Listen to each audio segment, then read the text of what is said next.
What's up, everybody? How's everybody doing? Mr. Remo's here with me today. Oh God, I regret doing this. The giveaway form has been updated. You guys may need to clear your browser cache to get the new form. Yeah, this is a big puppy. I don't know if you guys see this. Everybody always wants a Remo update. Here's Remo. We are 61 pounds of slobber and craziness and puppy teeth. So, anyways, we will be pulling a giveaway winner for last month's entries later this week. I'm going to do kind of a hangout casual stream, and we'll pull them there. I did not get a chance to. The whole 3-day weekend thing from Memorial Day kind of put a wrench in the plans. Just finally got caught up with stuff today. So, anyways, Remo's just leaving me apparently. I'm not good enough to hang out with. Come here. I don't want him rooting around in the garage. But anyways, how's everybody doing today? Let's see. Let's see who has.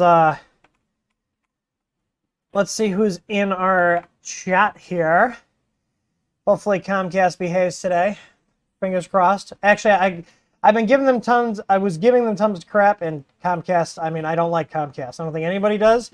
Remember that little clip was the South Park cable company where it's like, oh, why don't you just pick another cable company? Oh, you can't. Yeah, that's basically how it is. Anyways, so, but they ran us a new line and things have been, knock on wood, things have been running fine. So it's amazing when you have a working cable how your internet works. So anyways, let's see. Let's go through and see who is in here. We got TJ Dorman, R. Mills, Matt Madoob, Steve Smith, Justin Dybell, Jonathan Bayer's here, Dominic's here, Justin's here. Hi, Justin. Dale, and where are some of our other regulars? Old Curmudgeon, I know you're a regular here. You've been hanging around for a while. Jonathan Barnes. Who else do we got? Supper Conductor, I recognize your name. I start picking up people's names when I see them. I see David Petzels sitting here watching too. Aren't you supposed to be managing your restaurant, David? I guess I should be managing the company though. No, I'm not one to talk, I guess. But anyways, we got Kurt Shaw, Blasto. Who else? Scott Malot's here. I'm trying to see. Tor's here. Let's see. We should also have a lot lower delay. I went back to going to the 1080p 60 stream because the problem is on YouTube, if you stream out at 4K, the video looks great. Even if you're taking 1080, which is what we shoot in here, and upscale to 4K to get a higher bit rate on YouTube's end. So when you guys watch it, even though you click the 4K button, you're actually watching upscale 1080, but you're getting more bits. There's more bits for your computer to eat and your eyes to feast on. Problem is, the latency is a lot higher. There's no low latency mode. Like we're operating right now in low latency mode, which does cut down a little bit on the quality. But for streams like this, we're just going to do that. So, because it was getting to be a big pain with the latency, and I was like, okay, we're going to have to make a compromise here. So here we are, back to 1080p 60, which is perfectly fine. It works. So let's see here. Did he lay down? He finally laid down. He's chilling down there. Clara's outside in the backyard with my dad. My dad's making them a dog run out by our shed. So we'll have a dedicated place for them to do their business. So that'll be nice instead of random landmines all over the yard. So let's see whose first question is for today. It looks like Reanimation Nation. You look like a new guy. I haven't seen your name. Welcome. And he is wondering, he's got an Ender 5 Pro with an E3D Volcano Copper Hot End, titanium heat brick, and prints are curling up at the tips. Okay, so I have a similar setup on Bertha, Big Bertha. I don't know what size nozzle you're using, but I'm assuming that if you have Volcano, you're probably using a large diameter nozzle. And curling could actually be one of two things. It could be not enough cooling, and usually not enough cooling means it's sagging, but in my case, I was having curling issues where like things were coming up, like on a print, like features on a print were curling up, especially on like one of the hot end models I printed. And you can actually overcool your filament. Now, on my particular setup, I don't know what you're running, but I'm assuming since you have the Volcano, you probably have a pretty beefy layer fan set up, or should. But you can overcool filament. If you're running your layer fan too high, you can actually overcool the filament and it'll start curling up. So I actually had to back off my fan speed to about 75%, so that way the curling would stop. Because what would happen is it would curl up and your nozzle would hit and you'd lose steps or it'd knock the print off, and it was just a mess. So yeah, I would start there and see. Obviously, you can post any follow-ups in the chat, and just let me know. I'll look at them as you post them, but we'll usually circle back. So I'll just circle back with you, and then go ahead and get the answers going. So give me one second here. I'm trying to multitask. People are pinging me. People are pinging me right now. Hang on one second. I apologize. This whole, business thing gets in the way of the whole streaming thing. It's kind of a pain sometimes.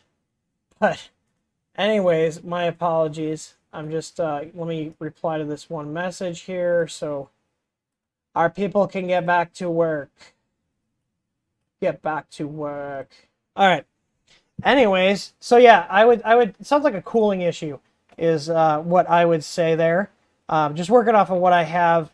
I am going to pull up Discord here. So because YouTube doesn't let you guys post links in the chat or share images, we do have a live streams channel, and I see Mr. Jonathan has posted a picture, so I see that in there, and that'll be good.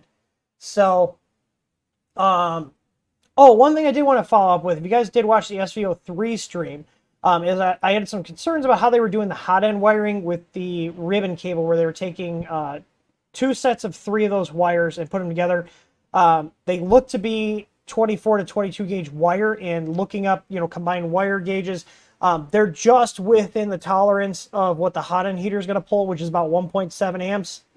If we're going off of the 22 gauge wire, it's going to put us right into the 1.8 max amp territory, so should be okay. And I'm going to be doing more stuff with that machine too. I do think that's just like the SVO1. I feel like Solvo makes decent machines, and I do like that they don't seem to be going the Crowley route of let's just flood the market with every single different variation of every single printer of different sizes and a million different names. They seem to be doing a couple machines and doing them well, and I feel like it really shows in the quality of their products, because the SVO1 was a good machine. They had one minor issue where they weren't putting a PTFE piece in the extruder guide, and they fixed that. My SVO3 does have the filament in there because it's the same, or the PTFE in the filament guide piece. So they are listening, and I think their strategy of doing, just a couple of models and not trying to flood the market with all these different variations is paying off, because they're making decent machines. So let's see here. Jonathan said, oh, he posted a question with a picture. And he says he just did upgrade. He put a easy board in there.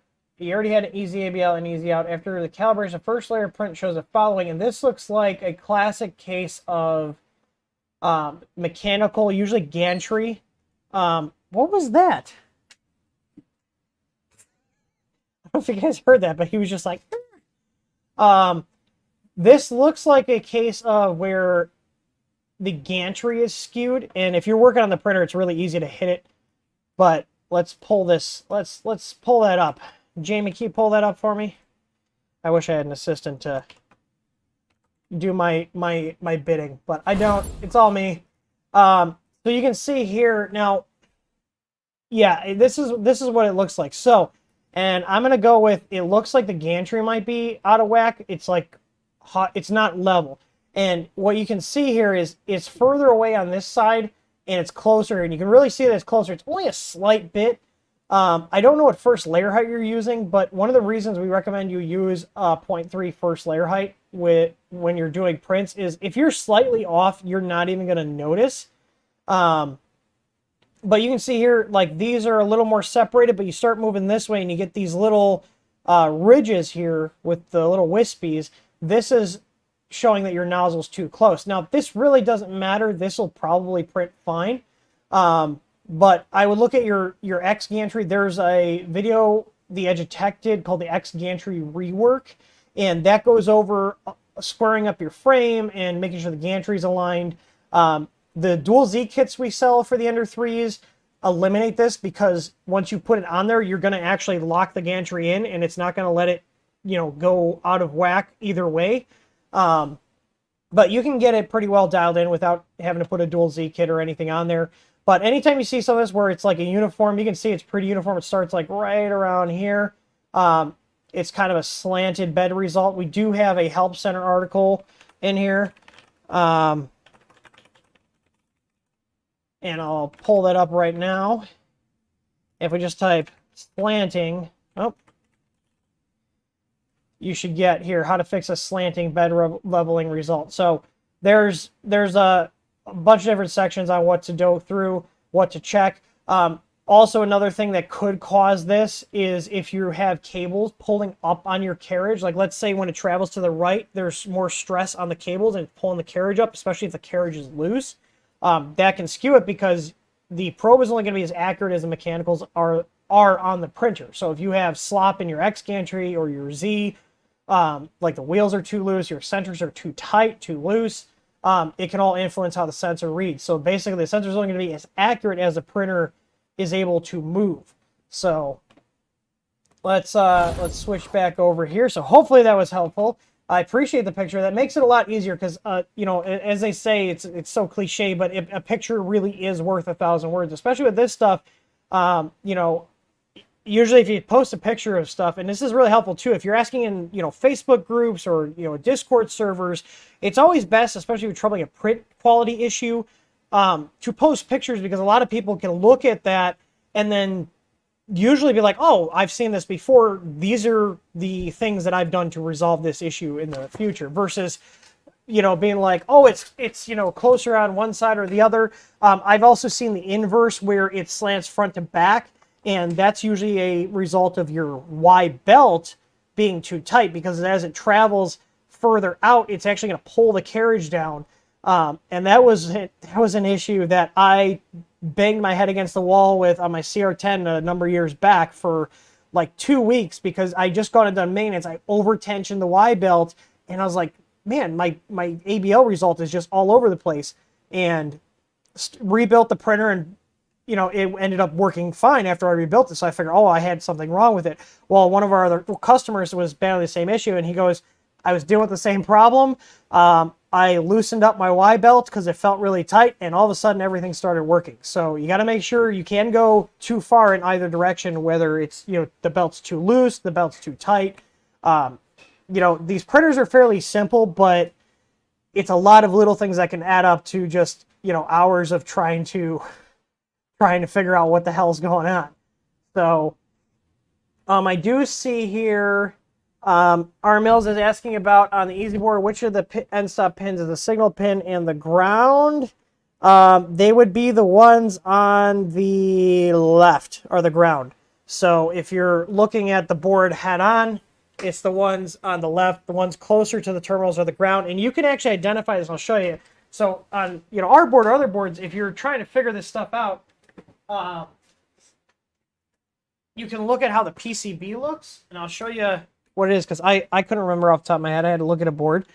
But if we look at how the pads are for the pins, you can see, there's something to point.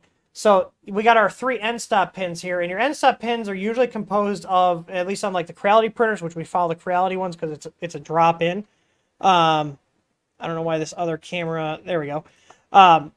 It's a ground and a signal. Sometimes, like on the MKS S-Gen Ls, you'll have a signal voltage and a ground. But in this case, we just have a ground and a signal. And if we look here, you can see these little like legs coming off here? This is connecting to the ground plane. So there's our ground, there's our ground, there's our ground. So here's our X, our Y, and our Z.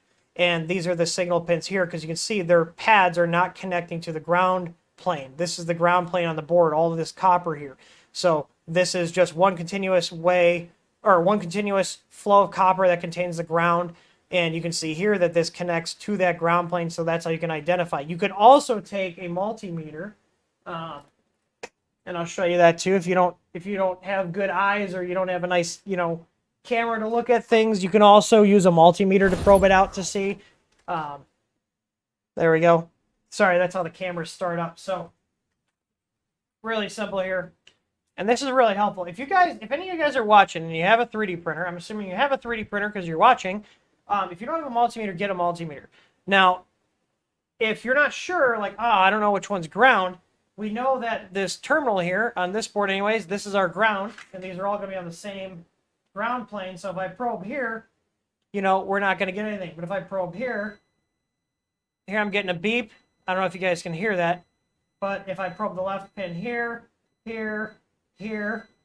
I have ground. So that's how you can also identify, too, what pin's your ground pin.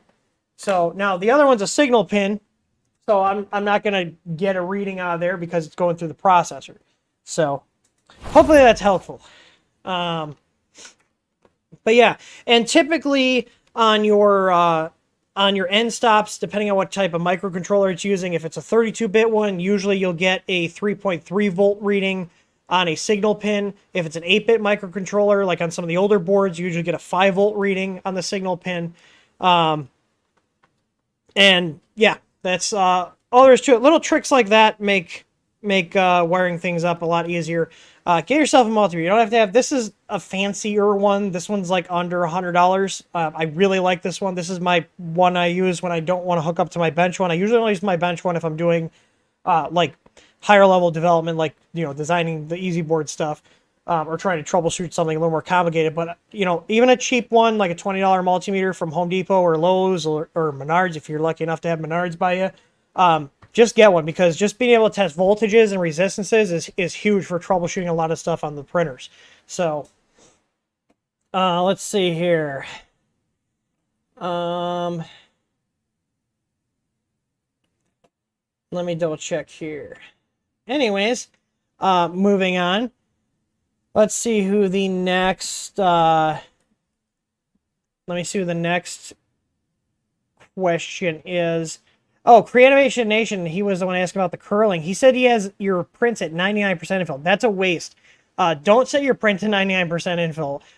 Basically, I think people found that after you get past 70%, it's really just useless. It doesn't really add any other strength, and you could be pushing too much plastic in too. It might be as simple as drop your infill down. I don't know what you're printing, but 99% is absolute overkill. So let's see here. Unless you're talking about if you're talking about curling on the print, then what I discussed earlier about the fan speeds and too little cooling, too much cooling is applicable. If you're talking about curling off of the bottom, like off your build platform or your plate or bed or whatever you're printing on, then something like the Vision Miner Nano would be really good. But regardless, if you have something like the Vision Miner, if you're printing a material that warps like ABS or ASA, you have to have an enclosure, and no amount of adhesives are going to fix that. So just keep that in mind. I'm looking here. Where are the questions? A lot of chit chat. You guys are chatty today, but not many questions. I'm getting close to the bottom of the thing, and I'm not seeing too many questions. Come on. You can post your questions in the Discord one too. I have both of them. I've got chat on my left screen, the live streams channel in our Discord server on the right. So let's see here. Blasta Supreme has a slow leak between the block and his heat break. Oh, those are always fun.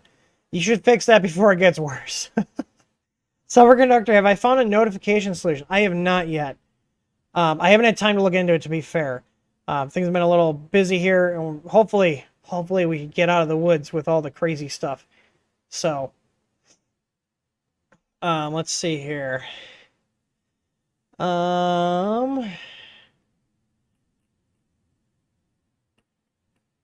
John, I see your thing. You're saying you're trying to compile firmware for the easy board, and the compile fails. Post your error in the chat. You can also just use the easy firmware site. That does all the compilation for you. And you should only be using, we do have a GitHub. If you're someone who was poking around on our GitHub and went and downloaded anything other than firmware from our website. The GitHub is basically just for code tracking. And we do post the zip file releases prepackaged on there, but don't be using any of the testing stuff. There's a reason it's labeled testing. So it's because it's still in testing. It's not done. I don't know which one you're using, but there was a couple people that were using the 208 code update, and that is still very much in progress. They keep releasing updates. Marlin keeps releasing updates. It was 208, then 208.1, and then 208.2. So I've been trying to keep up, and it's just a lot of time. We do not have plans for a reseller over in Europe. I don't have time to coordinate that right now. We were trying to get everything going for resellers over in that region of the world. But then the human malware situation happened, and it just all got derailed. So Linux Gurger, he's getting a no such file directory. Just hit compile again. Your computer or an AV system is preventing it from creating files it needs, or it didn't finish extracting stuff. I get that from time to time. Just hit compile again, and it'll usually go through. So let's see here. Oh, Creatimation Nation says it's literally the best channel. I would not say we're not the best channel for 3D printing. We're unique. We're definitely unique. I'm not a YouTuber. I just do this for fun. I like talking shop. I just wish I had more time to sit here and chat. Let's see here. So Sam Dunham says he's got a Sierra 10S Pro. You got a ton of upgrades on there, man. Easy ABL, Botech DDX, and Mosquito. Damn. Currently it's unusable because of Under-extrusion. I did the updates and firmware adjustments. Can't figure out the issue. Well, going off the information I have here, I would say put a different nozzle in. Swap the nozzle out. It could be something as simple as a clogged nozzle or a partial clog. Partial clogs are a pain in the ass because they partially work, and it's hard to determine that.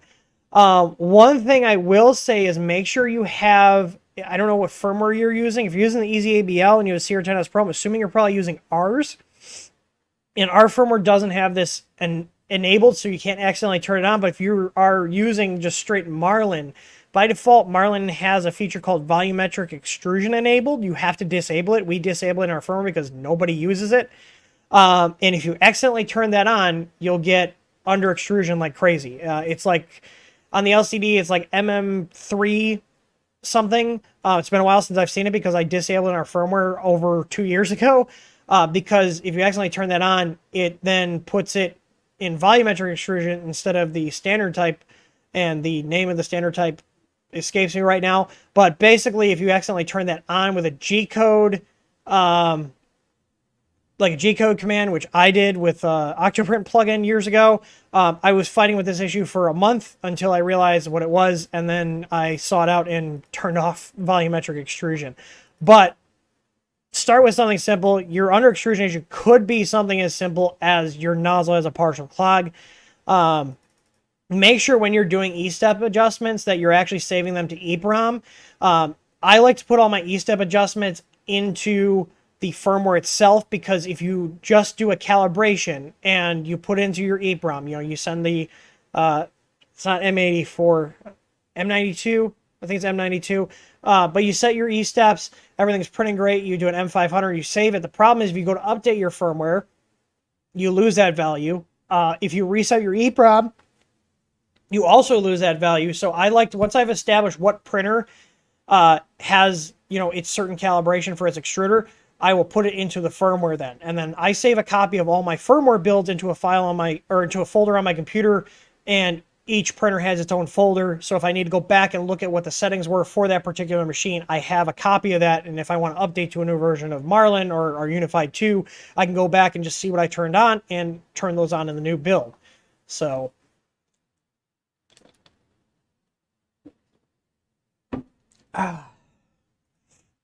anyways, hopefully it gives you something to work with. Start simple. Don't go chasing all sorts of weird issues. Start simple. If you guys have under extrusion, nozzles are cheap. Change the nozzle out, see if it goes away. I'm telling you this because I've been down that rabbit hole of trying all sorts of different things, slicer settings, E-step calibration, and all it was a nozzle that had a clog in it. So, Just start simple. Don't go crazy.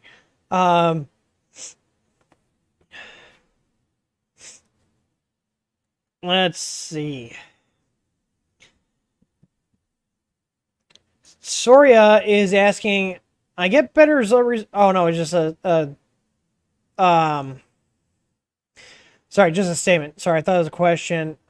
Max TJ, do you think dual motor Z for the Ender 3 is worth it? I don't. I think it just adds more complexity. And the reason we went with the mechanical system for like the Ender 3 style printers, and we did test fit. It's in the workshop area right now.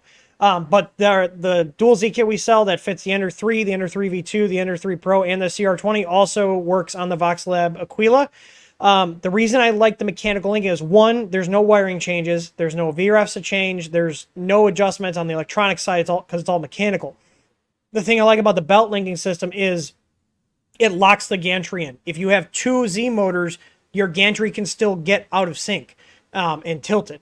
So the mechanical one I prefer because it doesn't allow it to get out of sync. The only way it's going to get out of sync is if, you know, you force the belt to skip a tooth or you loosen it up and get it out of whack. Once you build it, it's going to stay level. The Ender 3 back here, this 3 Pro, this has gone with us to shows. I built this back in, like, I want to say 2019. We brought this with us to Murph in 2019. I have not readjusted that gantry since I put the kit on it back in 2019. So I haven't had to touch it. And that printer, I can hit print and it just prints. Like, the repeatability on it is great. So let's see here. David John said dual Z is needed for Ender 3 Max. Yeah, I do think that Ender 3 Max would benefit from a dual Z. I want to get some belts in because the basically our dual Z could be adapted to multiple machines that have single Z if the lead screws change, like a longer lead screw for taller printers and then a longer closed loop belt. So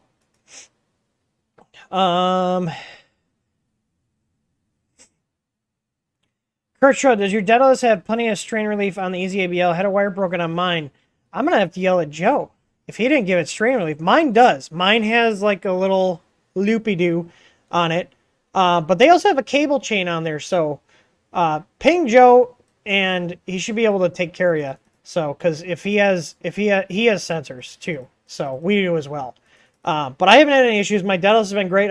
He gave me a Simplify 3D profile for the Daedalus, and I've actually been using it again. I had a profile that was okay, but I've got it printing really well. Actually, here we go, I'll show this off. Now, I have changed the nozzle of my Daedalus from the 0.4 that comes with it to our 0.6 Easy Flow, the V6. So this is our 0.6 Easy Flow on the Daedalus. This is 125 millimeters a second. This is pretty damn good. I put a 0.6 on here because I like the speed of that machine because I can run it fast because it's, you know, very rigid. I use it for cranking out stuff very quick. So, but when I still need some detail. So I went up just a step on the nozzle size to a 0.6 and I got the copper on there. I've been very happy with the machine. So I just needed a good profile and he gave me his profile. So I changed my nozzle settings and stuff and it's been pretty good.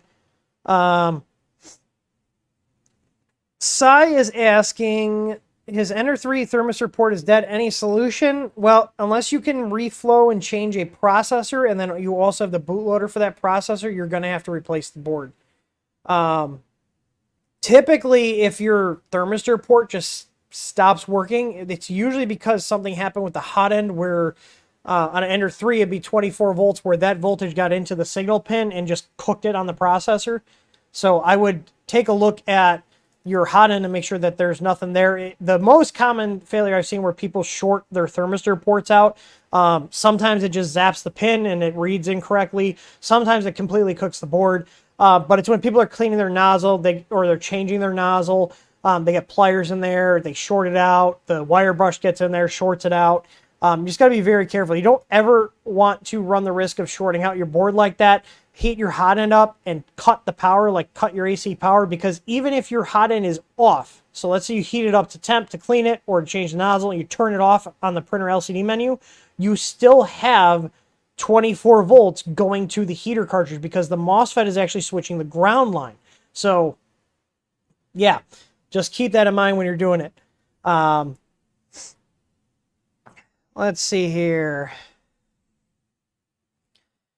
Dean Hint says he's got the DIY unified build for the MKS SGNL V2 for his Sidewinder. I've gone through and uncommented the items including the MKS Mini 12864. Is the easy ABL offset the one listed in the configuration.backend.h? Yes, so all of our sensor, so all the pre-set up mounts for all the various printers we support, all of those mounts are listed in the configuration_backend.h file. So if you know the name of the mount, so like in the Sidewinder X1, he's coming from a Sidewinder X1 stock, he's swapping the board out.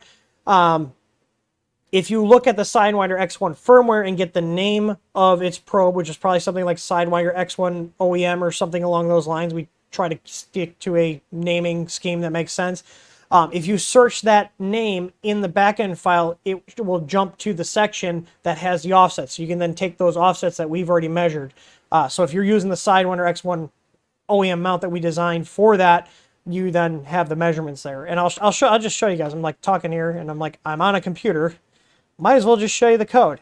So let me just give me a sec here to open up some things so I can show you what I'm talking about. So I'm just gonna pull up the X1 config, and I'm also gonna pull up our firmware. So we try to make it so there's not too much like guesswork and work on our end too when we're doing stuff for how much stuff is broken up into different files. So I'll show you what I mean by this. So on the left side here, I've got the Sidewinder X1 firmware, or the artillery firmware. So the name of the Sidewinder X1 mount is the Sidewinder X1 OEM. So if I go ahead and just copy this, I just did a Control C, I come over here, this is our configuration backend file, and I do a Control F and paste that in, hit enter. You can see right here, it takes me right to the section here, and here's the offsets for that mount that we designed for the Sidewinder X1. So these would be the offsets. So you can see all of the mount offsets are listed in this file, and they're all right here. So if you know the name of the mount you're trying to use, you can go through here and find what those actual offsets are for whatever mount you're trying to use. And you see there's a lot of ones that are the same, like the Under 3, the Under 5, the CR10, CR10S, Under 5 Plus. They're all the same offset.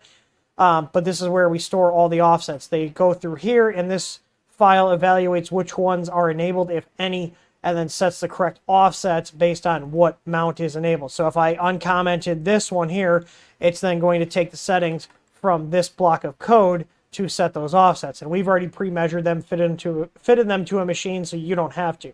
So it can be kind of a pain. Could be kind of a pain to do, and we've done a lot of that work for you. So take advantage of it. Let's see here. All right, chat jumped on me, so I am scrolling back up here. Let me figure out where we were at. Okay, I see a question I've already asked. Creatimation Nation, is there no other type of candy you can put in the orders? We have Dum Dum suckers and we have Smarties. If you want Dum Dums, put a note in the special requests. We have Dum Dum suckers, like those. We have a giant box of the assorted Dum Dum suckers. I also have some by my door here. I love Dum Dum suckers. So we have Dum Dums and Smarties. Two opposing candies. Let's see here. Okay, Subregulator, will the Easy ABL work with the stock glass beds on the Under 6 and Under 3 V2? Yes, it will. And it will detect the top of the surface. So, yeah, no issues there. Oh, wait. I missed that question. I'm sorry. I'm up further than I remember, because here's Kurt Shaw's question. Let me go back down here. There's Dean Hens. That's where we're at. Sai is asking, he's using the 8-bit board. Would it be a good idea to get the SKR Mini? Well, if you want a board that you may have one that works for a while, you may not, and you don't care about having a warranty or support, then the SKR Mini is a good cheap board if you don't care about support or warranty. The Creality 427 boards are good boards. They have a 512K CPU, so there's plenty of memory, and they're designed a lot better than the Big Tree Tech boards. Full disclosure, I do not like Big Tree Tech's products. They have a very long history of just making stuff that's half-assed, between poor design choices, inferior quality parts, Like their SKR2 that came out was frying drivers because they made a last minute change to a MOS or to one of the MOSFETs, and it was blowing people's drivers up. Yeah, Creality, their boards are not perfect, but they work and they do seem to last a while. Like aside from the 5-volt rail issue they had way back when on some of their boards, which I helped them fix, they haven't really had major issues with their boards. So, whereas Big Tree Tech, as soon as they release a new board, there's always some big flaw with them, it seems. So, let's see here. Do I have an opinion? Old Convergent asks, do I have an opinion on the rat rig printers? I don't, because I haven't used them. I'm not going to give an opinion on printers I haven't personally used. I know Rat Rig started out as just making, like, they made frame kits, and I've been seeing people talking about their printers. Give them a shot. I don't know if they're like cheap or, you know, expensive, but I mean, give it a go. I don't have any other machines. So Will Duval is asking, he's printing with a CR10 Pro V2. First layer goes on fine, and then the test cube is shifted. What could it be? Could be a number of things. It could be well, let's start with the basic stuff. Make sure all your motor cables are plugged in, because if you have a cable that's slightly out, that could be a problem. Feel your motors. If your motors are really, really hot, it could be that the VREF is set too high on the drivers. Those do have trinamic drivers on those stock boards. It could be something as simple as you have a loose belt, or something is on the printer bed that the nozzle is physically colliding with. And because it has those trinamics in the stealth chop mode, it's more prone to skip if it hits something, because there's less torque. That's how they make them quieter. There's just less torque, and 99% of the time it's fine. But if it hits something, it could skip. Creanimation Asia, can I use a Big Tree Tech touchscreen on a 427 board? I don't know. I haven't tried. I don't have a 427 around here. I don't know if the 427 has extra TX. You basically need a TX RX pin. I'm not a big fan of their touchscreens. I've had them kill boards before. I'm looking up the 427. I don't know if that has a RX and TX broken out on it, because that's what you need, is a transmit and receive. No, it does not have one. There might be one on the LCD header, but then you're going to be stuck in touchscreen only mode. But, I mean, you could use Big Tree Tech as their dual mode ones. You can use them just in the 128/64 mode and just never use the touchscreen. I've done that I did that on a buddy's build. He had a G-Tech, and the only mount I could find on Thingiverse, and I didn't feel like designing a new one for a 128/64, was for this random Big Tree Tech screen that I just happened to have in my parts bin, and I just use it as a 128/64. So you can use their screens as just regular old screens, and just not use a touchscreen. So that, technically, yes, it would work, but not in touch mode. So I should do a video on how to use a multimeter. Funny you say that. I have it on my task list. It's been on there for like 6 months. The good news is we are getting caught up on our video backlog, which also means I have video editing to do as well. So I'm trying to see here. Creation Nation also says he has a P200. Can I connect this to as well to the 427 board? You might be able to. There is that filament sensor port that is basically an I/O pin. I haven't tried it. The thing is, with the printers in general, you can usually make most stuff work with other stuff. The thing is, how much time is it going to take to do the code and figure out the wiring? And do you have the ability to figure all that out? I could probably make it work. Could you make it work? I don't know.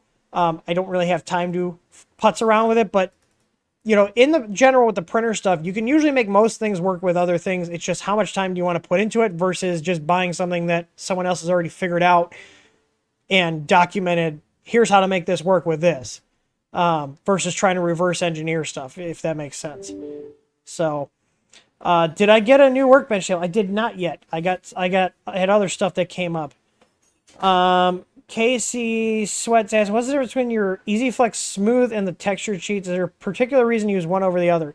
It's just a surface finish you'll get on a part. To give you an idea, this was printed on a textured one, so you got this kind of like nice finish. We print our LCD housings on there. I don't know if I have a... This was on a smooth one. So if you look at the bottom here, this is our smooth PEI. It's kind of hard to tell because it's glossy. It's kind of like a matte finish, but it's smooth. So they both work well. The textured are a little more forgiving if you drive your nozzle into them, because the textured PEI is actually a PEI coating that's sprayed on there and then baked, whereas the smooth ones are actually a PEI sheet. But if you're not doing dumb stuff like driving your nozzle into the bed, they both work great and they both last a long time. So, Sean Collins, I'm going to turn my speaker down so my stuff stops popping up. What does it remind me of? Oh, I have a stream, and it's 45 minutes overdue. Thanks, Outlook. I didn't know Outlook was running on Internet Explorer time. But Sean Collins is asking, he has an Ender 3 V2. If I put a magnetic build plate on it, could I put a glass plate on top? No, do not do that, and I'll tell you why. And I found this out because I did it, thought I could. On most of the magnetic sheets, including ours, they have like this varnish coating on top of them. If you put glass on there and then apply heat, that coating can stick to the coating that's on the glass, and it either won't come off, or when you take the glass off, it will rip chunks out of it. So don't do that. I think we definitely have that on the product page to not do that, because I've done it accidentally and then was like, this needs to be on the product page, and this was a while ago. So yeah, don't do that. Griffin's over here being a creep.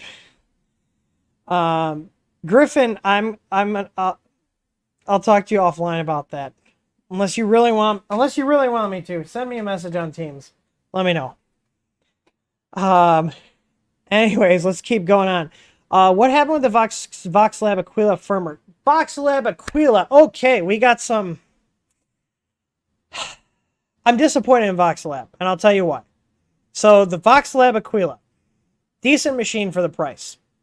Problem is, found out some sketchy stuff. Some Chinese stuff that these Chinese manufacturers do.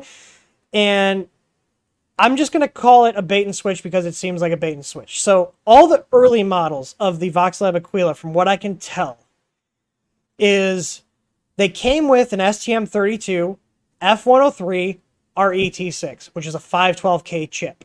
At some point, either to cut cost or due to availability issues, because, you know, of this whole silicon shortage thing, they switched to the knockoff that was in my machine. That's a 256K chip. Except the firmware they're using is still the 512K firmware. Now, if you guys recall, Big Tree Tech was using 512K firmware on 256K chips, and the printers were locking their heaters on and causing hot ends to melt down. I don't know if there were any fires reported, but it is a fire hazard. VoxLab should not be doing this. The same thing could happen with these knockoff chips where you're running a 512K firmware using memory that's defective, that's been deemed defective by the chip manufacturer, on 256K chips. This is a big deal. And the thing is, well, what if it burns my house down? What are you going to do? Sue China? You can't sue a Chinese manufacturer. Good luck. It's just not going to happen. They're going to laugh. They're going to laugh at you. But that's a big problem, and there will be a follow-up video on that printer because it's hard because it's a decent machine for the price, but they are literally cutting corners that could result in actual damage to people's property. And I'm not okay with that because it's been documented that this has happened. And what is happening here is you have these processors, STM, and this other company, GD, I can't remember the name of the Chinese company, but it's a knockoff of an STM32. So not only did they go from an STM32 512K, but they went down to a knockoff of an STM32 with half the memory. When chips are made, this is not all chips, but this happens, this is not uncommon. You know, they have the dies that are made, and they test them, and some of them have bad memory. Okay, they're the same exact chip. You have a 512K variant and you have a 256K. Well, the 256K is just that 512 where all 512K of that memory just wasn't working. So they disable the bad memory and they sell it as a 256K chip. It's kind of like what Intel does. You know, you have your i3s, your i5s, your i7s, and your i9s. you know, they're all in the same silicon for the most part. Now, this is generalizing, and I don't need the neckbeards coming out where we're actually... Basically, simplify it. Let's say I got a die. It's got 8 cores on it. Well, 4 of those cores are bad, but the other 4 cores are good. Well, let's just laser off the other 4 cores, and now instead of an i7, it's now an i3. It still works. It's the same kind of thing, except on these chips, they don't physically disable that extra memory. It's all just done in software, which you can easily override.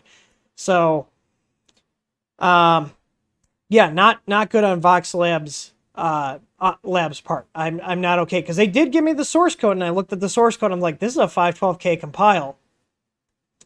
This is not a 512K chip. So, they will warrant another in-depth video going over that. So, let's see here. Spot On's asking, when you set up a new printer, after doing the E-steps, what's your preferred method for adjusting the flow rate? So I rarely calibrate my E-steps. I use basically 2 different extruders here. We use the aluminum one we sell and our tough extruder. I know the tough extruder comes in at 410. The aluminum comes in at 95. And then I will adjust the extrusion multiplier in our slicer. So I'm not going to go around and calibrate everyone, because they're all going to come out to around 410 if they're using a tough extruder, and they're all going to come out around 95 for the aluminum extruder, because the diameters of all the gears, the drive gears, the gearing ratio, those are all going to be the same. So there might be slight variations, but not enough to warrant literally calibrating every single one. Now, if you're a home user that only has a couple printers, a lot easier to do that. Us, where we have 40 plus machines that are operational, it's a lot more time consuming and not worth it. So let's see here. Is there a guide somewhere for customizing and saving copies of the customized firmware? Make folders on your computer, sort them out. Do them by date, do them by version number. I have a folder on my computer called printer firmware. Inside there is a folder for each printer, and then inside that folder for each printer is each version, and I usually keep the latest one that I did. So, let's say I'm on 2.21, on my one printer, I'm going to 2.27 for the unified stuff. I'll look at the 2 config files, move my changes over to the new one, and then once it's all compiled and updated, I'll delete the old one. So, don't overcomplicate it. Just keep folders on your computer. Is Octoprint worth it? We have them on every single printer here, so I would say yes. I've been using Octoprint for about 3 years now. I would not go back to using SD cards. And we sell pre-built Octoprint kits, and we are an official sponsor of Octoprint. So if you go to the Octoprint website, our logo is right on the front, because we actually pay them every month to sponsor the project, because I think it's a great project. So, any news on the Ender 5 Dual Z kits? The prototypes we got in were okay. They were a lot of wrong screw sizes. That's why we pulled them off the site, because I have to sit down and make them a list of, hey, these need to be this length and stuff. So they work, but the screw sizes were all over the place. So, Teaching Tech is building a rat rig. There are a few build videos out. Yep. You can usually tell when some popular 3D printing guy does a video on something, because then everybody else does it. So that makes sense why everybody's talking about the rat rig stuff. Same thing with the Voron. Some guy did a Voron video, and now everybody's talking about Vorons. So my chat jumped, so give me a sec while I try to figure out where I am at here. I am gonna switch over to just answering members only questions, because we do have to wrap this up. I try to keep these to an hour. We also, if you guys are on Library or Odyssey, we also upload to Library and Odyssey all of our videos too as a backup, and because it's an awesome platform that doesn't censor. So, not that we've really had issues with censorship on here, I just like supporting other up-and-coming technologies. So, Steve Smith is asking, with your firmware, consider having different sheet profiles so you can store a Z offset for PEI and texture sheets, something like Prusa has done. That wouldn't be that hard to implement. The problem... The problem is trying to account for the boards with more limited memory, something like the Easy Board or the MKS SGNL that have the 512K chips 512K chips, or like the Creality boards, you got plenty of headroom to do other stuff like that. It could be done, but you could also accomplish the same thing too by adding an M851Z and then your offset to your starting code of your slicer. So you have 2 slicer profiles, and like, oh, I'm going to print this on a texture sheet, slice it with a texture sheet profile, and then in the starting code, it's going to set the Z offset when it goes through. So apparently, I'm not moving enough from my motion sensor to pick me up. So we're going to go ahead and go ahead and turn that back on there. Anyways, so let's see if there's any other quick questions I can answer before we get going, and then I think it'll be TREAT time. He is passed out. Let's see here. Can a Pi be powered with PoE for Octoprint? Dustin, you are speaking my language, and I have a solution for you. If you're using a Pi 4, we have adapters, and it's what we use to power our Pi kits here. I'm just getting you a product link here because we have them. Help if I spelled USB right. And they're fantastic. We have literally, I think maybe 1 or 2 printers in my office here are not PoE powered. All of the ones in our print farm run off of our PoE switches. So I have Unify. I'm a big Unify guy. All those switches are.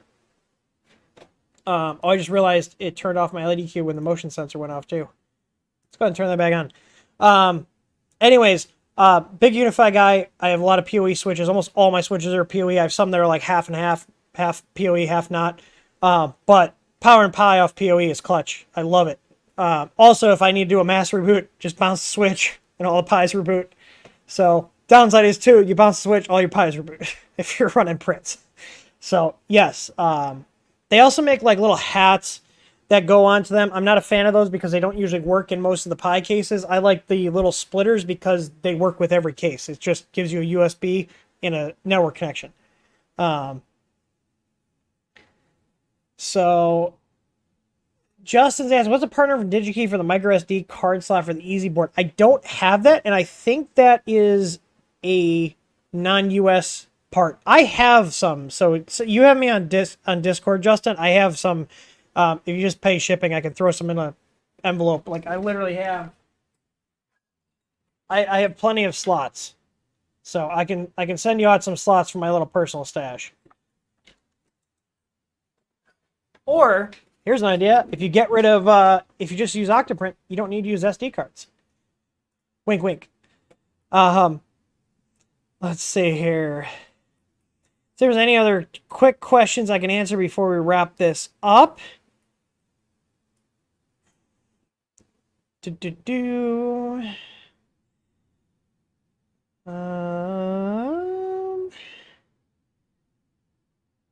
Let's see here. Saying any other quick questions? I'm gonna go ahead and tease these because these will be coming to our store soon. This is something we worked on with Griffin over at Paquette Engineering. Griffin's the guy who we work with to get the Easy boards made and designed. If you guys are familiar with these little guys, him and I have been like brainstorming about little accessories and stuff. So we have these little kits, and there will be documentation on how to connect these to various boards, how to set them up in Marlin, and we also have plug-and-play boards to run these on the Easy board as well. They're in production right now. I think Griffin said they're about 2 to 3 weeks out.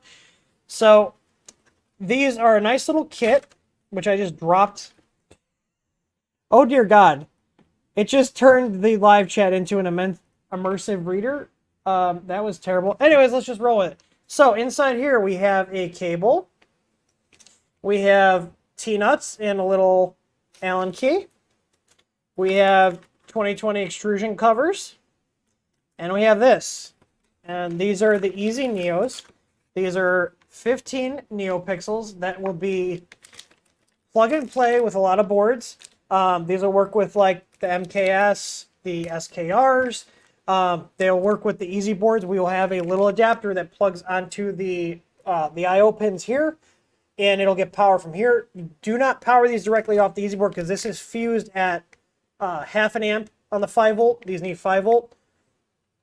These are fused at half an amp. These pull about 0.9 amps, so don't want to pull that. But we will have a little adapter board that'll be available for the easy board to literally plug it on and turn an option on in the firmware. Now, these will be able to be lit up white, blue, green, whatever colors. RGB for your printer.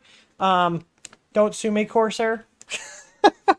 But we have a ton of these. So, and these will bolt. And I have some of the prototypes here. I'm not going to open this one yet, but the prototypes are the same as these. So these are the Easy Neos, and they are designed to bolt right up onto the 220 extrusion. The PCB itself is a heatsink, so these will stay nice and cool. And you just put 3 bolts on, connect the cable, and turn it on in firmware. So we'll be having these available, and these are super bright. So just stay tuned for those. Like I said, we have boards for the Easy Board V1s that you literally will plug it on and turn a firmware option on and plug this into that board, and it'll light up. And there will be a guide too on here's what you set in Marlin to run these. So anyways, that's within the little boxes here. Griffin did a good job on the packaging. I like them. So everybody needs some RGB. I'm probably gonna have a bunch of RGB on my printers because I told him, I was like, I want this on my printer. So I have a couple here to take some product photos and then start getting documentation done. So basically, for you guys out there, all you need to power them is 5 volts, 1 amp 5 volt adapter. You can use a step down if you want to DIY your own stuff. So 5 volt ground, and then you need 1 input output pin on your board. Like I said, we have on our Easy Board, we have the extra I/O pins here, and we're gonna have a board that'll literally plug on. You give it 12 to 24 volts of power, and then plug the plug for the Easy Neo strip in, and then turn it on in firmware. So if you guys notice in the Easy Board firmware, there's already an option for the Easy Neos in there because it's already set up. The reason you can't plug on that strip directly to this board is because it will trip the fuse here for the 5 volt. But that's what the plug-on board that's in production right now will get around, because it'll be its own 5 volt regulator. So anyways, I believe these are the WS2812s, and they are the 50/50 size, so they're the larger ones. They get plenty bright. So basically you can bolt it to the top of your extrusion that goes between the 2 uprights, like on your Ender 3, and it'll shine right down on your bed. And in Marlin, if you configure the options, and I have these set up in our firmware already, it will actually act like as a progress bar as it goes through and heat. It'll change colors, and it'll change each pixel individually. So, and then once it's done preheating, it'll light up white. So if your printer's in a dark room, or you have a camera and the lights are off in the room, or just to get a better view of your print, it'll light the whole printer up. So anyways, is it bruise on my arm from the car? Yes, yes, it was from the car. I got my wagon, the wagon all fixed up, and I actually sold it this morning. So I am down to just my HHR right now. So anyways, we are over the time limit. Make sure you guys enter the giveaway, because I'm going to be turning the form off in a little bit. We will be pulling a winner for last month's giveaway sometime this week. Just be on the lookout for a casual hangout stream, and I will, what's it called? And I will pull the giveaway on there. So anyways, we haven't finalized on the price, but they will be less than $20. So somewhere around there. I got to get with Griffin to find out what we're looking at. I think we're shooting around like $20, if I'm correct. So anyways, I will talk to you guys later, and I will see you guys on the next one. And before I go, I almost forgot.